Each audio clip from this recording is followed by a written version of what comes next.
Mesdames et messieurs, bonsoir. Vous êtes sur Global Africa Télé Sud et bienvenue dans le journal des correspondants. Au Burkina Faso, Hélène Barros, ambassadeur du Brésil, présentera ses adieux officiels. Cette dernière a salué l'approfondissement des relations entre les deux États. Nous irons ensuite en Guinée où des humoristes guinéens dénoncent leur marginalisation en vue du Parlement du Rire. Après 5 années de service en terre des hommes intègres, Hélène Barros a été reçue au palais Koulouba afin de faire ses adieux. Le moment également de faire un bilan sur les relations entre Brasilia et Ouagadougou. Ce lundi 15 décembre 2025, au palais présidentiel de Koulouba, le président du Faso, chef de l'État, son Excellence le capitaine Ibrahim Traoré, a accordé une audience à l'ambassadeur extraordinaire et plénipotentiaire du Brésil en fin de mission, son Excellence Madame Hélène Barros.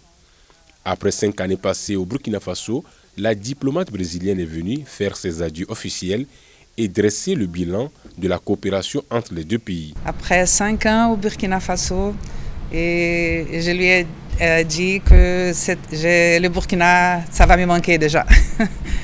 Et on a parlé, on fait un tour d'horizon de nos relations et je lui ai dit que je suis très fière qu'après 5 ans, ici au Burkina, j'ai vu les relations se sont vraiment élargies, approfondies, et surtout après l'arrivée de son Excellence au pouvoir. Pour le Brésil, le Burkina Faso demeure un partenaire stratégique. Selon la diplomate brésilienne, le rapprochement avec le continent africain figure parmi les priorités du président brésilien Luiz Inácio Lula da Silva, qui entend renforcer davantage les relations sud-sud. Le Burkina est un partenaire très important pour le Brésil. Et en effet, les rapprochements avec le continent africain, c'est une des priorités du président Lula. Le président Lula est dans son 3e mandat et cette fois-ci, il veut approfondir davantage les relations. Et c'est un souhait partagé entre le président Lula et le président Traoré.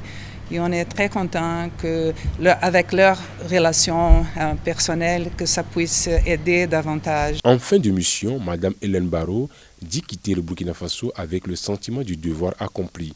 Elle a exprimé sa gratitude au chef de l'État pour le soutien et la collaboration dont elle a bénéficié tout au long de son séjour dans le pays des hommes intègres. Une audience qui vient une fois de plus consolider des liens d'amitié et de coopération entre le Burkina Faso et la République fédérative du Brésil.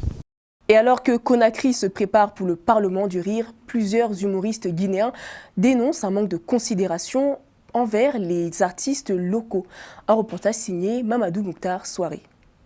Nous sommes chez l'honorable Mamadou Lamine Diallo, alias Mamadou Tog, acteur culturel reconnu et membre du Conseil national de la transition, l'organe législatif de la transition guinéenne, pour aborder principalement un sujet brûlant. Alors que le Parlement du Rire prévu les 19 et 20 décembre à Conakry s'annonce comme un événement majeur pour la promotion de l'humour africain, son organisation suscite de fortes réserves, notamment sur la méthode employée. Tout en saluant l'arrivée de cet événement international en Guinée, Mamadou Tog pointe du doigt ce qu'il considère comme des manquements graves au respect des lois et à la valorisation des artistes locaux. J'ai fait appel à une personne, une haute personnalité qui a un amour pour moi. C'est son Excellence, Monsieur le Président de la République. C'est pourquoi j'ai adressé ma tribune à sa personnalité pour qu'il fasse un regard sur ce qui se passe dans le monde de la culture. Et nous sommes contents de l'arrivée du Parlement du Rire en Guinée.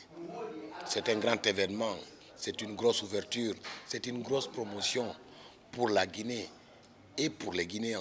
Mais c'est surtout, cette promotion aussi doit dériver de la promotion des artistes sur plusieurs aspects, sur le respect de nos lois. 1. La promotion et la prise en charge du contenu local. Qui sont les comédiens guinéens, les humoristes guinéens. La loi sur le spectacle, la loi sur le statut d'artiste. Moi, je suis législateur. Je suis le représentant de la culture au CNT, à l'institution parlementaire qui est la 2e de notre République. Je ne peux pas, en tant que représentant de la culture, en tant qu'artiste, en tant que défenseur de la culture, et aussi en tant que comédien humoriste qui est passé au Parlement du Rire et connaissant les autres réalités des autres pays, qu'un tel événement s'organise ici et qu'on ne communique pas sur des Guinéens.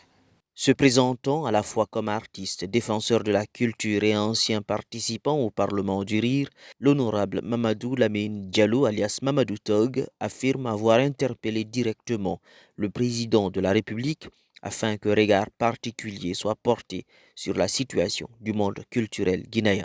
Il insiste également sur le respect d'un principe fondamental, valoriser le Made in Guinea et le consommer local.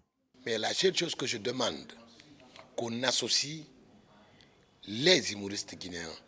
On peut ne pas nous inviter, nous les anciens. Mais les nouveaux talents qui sont bien, et le dernier à participer, c'est Richard Gandhi. Aujourd'hui, c'est l'Afrique qui reconnaît le talent de Bapa Omar. On avons des jeunes talents comme les Kevin Chico, les Emmanuel, les Gallo Cravate, les Monsieur Satina, etc. qui aussi, à travers ce métier, ils ont fait le tour de l'Afrique. Nous nous demandons, au-delà de négocier les cachets individuellement par des contrats dûment signés pour ces artistes, mais qu'on communique sur eux, ils ont besoin de ça. Ils doivent avoir ça, parce que l'événement est fait pour ça. Et donc, on ne peut pas faire un événement pour ça et qu'on omette l'aspect communication chez les artistes guinéens. Un avis partagé par So Pedro, humoriste guinéen, qui dénonce aussi une situation récurrente dans l'organisation des grands événements culturels du pays. Ce serait dommage que nous soyons à la cinquième roue du carrosse dans notre pays. C'est dommage que nous soyons des acteurs mis relégués sur le bas-côté encore dans notre pays. Et ce n'est pas le Parlement. Je vais aller plus loin. La plupart des événements qui sont faits en Guinée, à un moment donné, les Guinéens en ont eu marre de voir leurs artistes guinéens mis de côté. Et peut-être que le Parlement, ça a été la goutte d'eau qui a fait déborder le vase. Je ne peux pas accepter que les autorités acceptent. Donc, ils sont en haut, ils sont nos autorités, ils nous dirigent. Et dans tout ce qu'ils ont à faire là, qu'ils rajoutent ça. Le fait que les artistes guinéens doivent être considérés. Au-delà de la polémique, cette sortie des humoristes guinéens relance le débat sur la place réelle accordée aux artistes locaux dans les grands rendez-vous culturels internationaux organisés en Guinée, un enjeu majeur pour une culture nationale en quête de reconnaissance, de respect et de visibilité durable. Et c'est la fin de ce journal. Merci à vous de nous avoir suivis. Nous vous souhaitons une bonne suite de programmes sur nos antennes. Merci.